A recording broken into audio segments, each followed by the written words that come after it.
Hi, I'm Jordan Harvey, and I'd like to talk to you for a few minutes today about an article I read in Styles of Communication entitled Leaders Staff Relationships in Kosovo Customs, Leadership and Its Impact on Customs Effectiveness. It's written by Dren Griguri from the University of Pristina. The prime purpose of this study was to examine and analyze the leader-staff relationships in the organization. The study was designed to examine how those relationships affect the efficiency and the success of the Kosovo Customs Agency. It's important to note that Kosovo Customs Agency is a rather large part of their economy, as their contribution that they take every year grosses about $1 million to €4 million a year, and that gets put into their economy. So this is a rather large agency and important to their nation. The study was intended to examine the most common styles of leadership that are used with each leader and their subordinates' response. It was set to examine specific styles of management levels, specifically the general director and the directors of directorates, which is basically the departments within their agency. It was also to determine if the style of leadership affects the response and the relationship of the subordinate, and if that then directly affects the effectiveness of the agency as a whole. To highlight the influence of the leader on the effectiveness of Kosovo Customs was finally what the author wanted to discover. The theoretical framework he used in setting up his study began with two hypotheses. First, he said, one is does a dominant leadership style positively influence the effectiveness of organizations? And two, relating to this specific organization, does the lack of employee confidence in the leader hamper the effectiveness of the organization?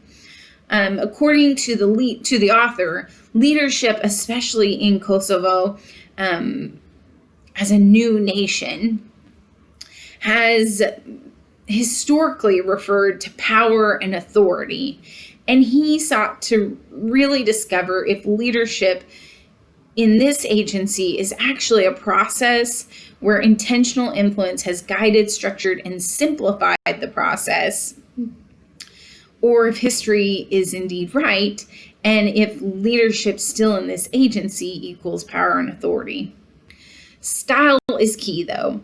He recognized that the importance of the style of leadership used in each situation as it affects that person's subordinate's performance also, though, could affect the enjoyment of their work. It could result in employee motivation, and then, therefore, it could also equal higher effectiveness from the employees in the agency. The organizational structure is extremely important when examining if employees have trust in their leadership. Because the structure helps breed the relationships between the two, the author cited that regular meetings and instructions for guidance dominate those relationships. So the author sent out a survey to the upper management, and he also sent out a survey to the subordinates to see if their views of leadership and the relationship that they had matched up.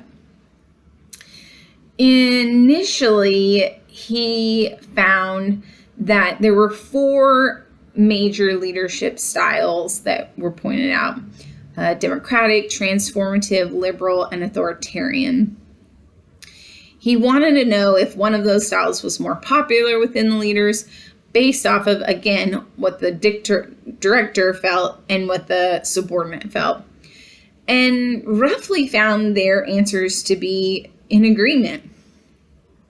The author realized that the style mattered to both to the director and to the subordinate, and was able to determine that Not only did directors feel like they were doing a good job and like they were setting a positive work environment and creating healthy relationships with their employees, but also those employees felt the same.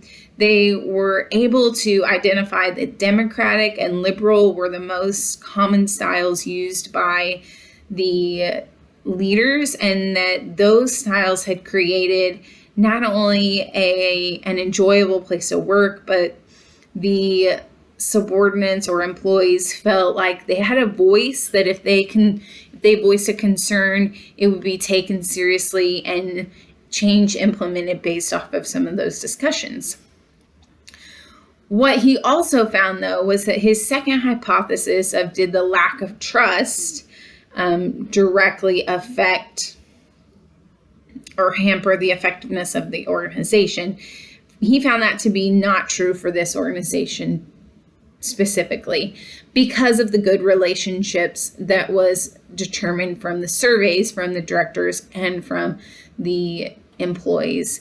That trust was there, and so therefore there was no dampening of the effectiveness of the employees.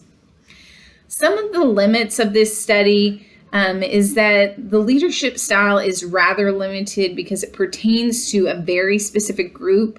Not only does it focus on a specific organization, customs, but it further is selective in that it is referring to Kosovo's customs exclusively.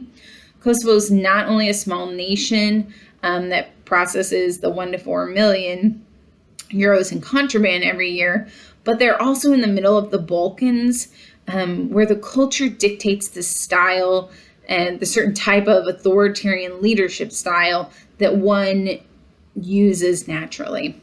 The other limit I found to be true of this study was that not only is Kosovo a very specific country and culture, but the study is limited because when hypothesizing lack of employee confidence in their leader, that question could have been applied to a larger sample and found out that if there is indeed a lack of confidence, then employees will not perform as well. I believe the author missed an opportunity to apply that theory to a broader area and understand leader-staff communication and relationships as a whole better.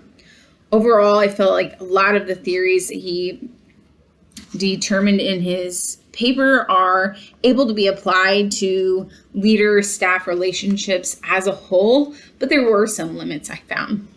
I hope you enjoyed this study. It's really interesting. If you want to take a couple of minutes and read it, I totally encourage you to do that. It was really insightful and creative on the author's part. Thanks for your time.